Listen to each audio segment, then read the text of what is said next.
live. We're going live. We're going live. We're going live. Welcome to Mommy Academy. Thanks for watching.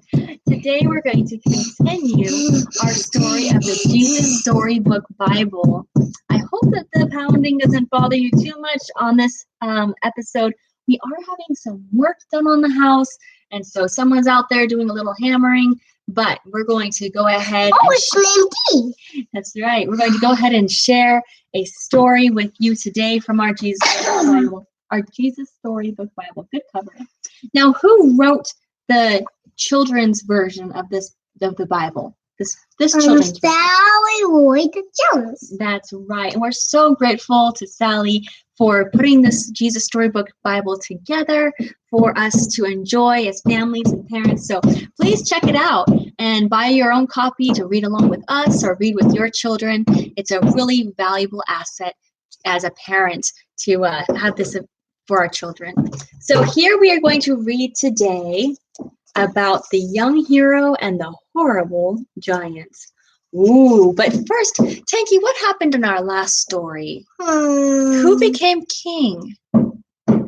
Youngest one. That's right. So God... Make it small. Well, maybe not quite that small. But God had Samuel... I can feel him. How big he is. Now, this was a very long time ago, but the Bible story goes like this. God told a man named Samuel to anoint, that means to tell the boy that he was chosen as king. And he went to a place where a man named Jesse lived with lots of his sons. Now there were big sons and strong sons and handsome sons. Did these sons become king? No. Who did God choose to become king? The youngest son. That's right. And what was his name? Samuel. No, Samuel was the one who appointed them because God told him to. The youngest son's name was David. That's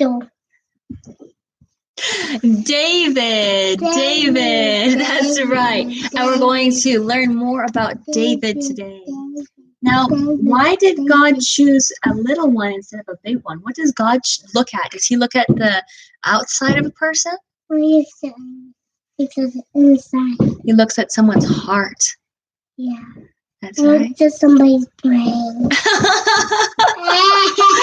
Well, God did like that David was a loving person, a man after God's own heart is what the Bible says. So let's go ahead and hear what happened next in David's adventure. And here's a beautiful picture done by Jago. And we're going to read about what's happening here.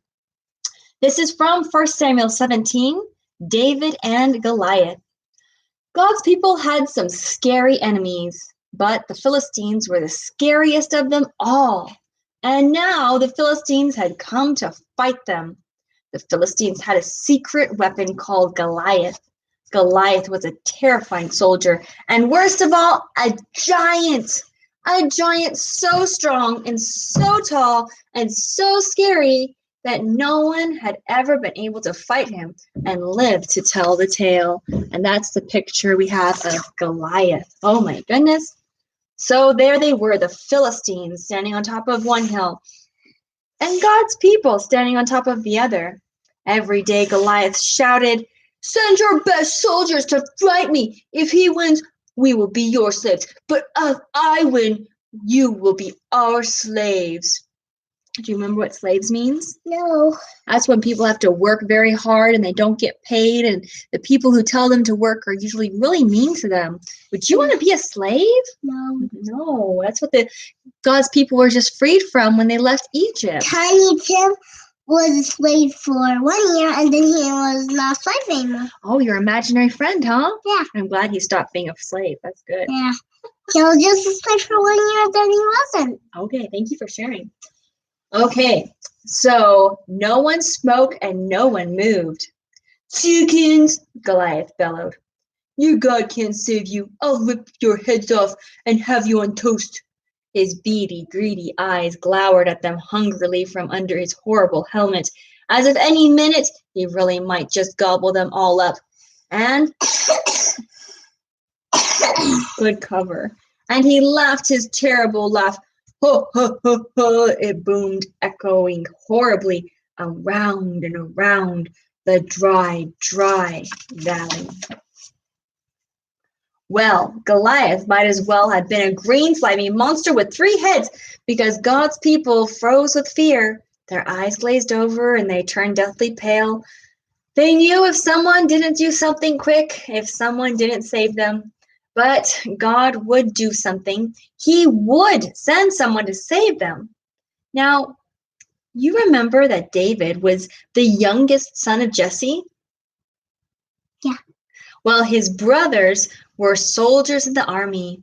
One day, when David brought his brothers their lunches, he saw Goliath, and he saw how scared everyone was.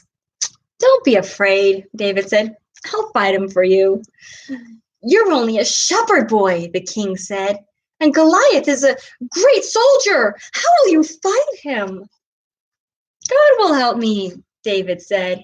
So the king gave David his royal armor to wear, but it was too heavy and too big, and David couldn't even walk. "I don't need this," David said. Instead, David picked out 5 smooth stones from a stream. Let's count. Ready? 1, 2, 3, 4, 5. Took his slingshot and walked towards Goliath. Step, step, step. Now here's Joseph trying on that heavy armor, and here he is picking out those 5 smooth stones for his slingshot. Oh, look at that. There they go. The big giant Goliath and David. This right here is the slingshot. It makes the rocks throw far and hard. Goliath walks towards David.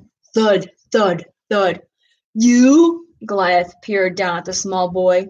"I'm little," David shouted up to him, "but God is great." Goliath laughed, an even terribler laugh than usual. It went.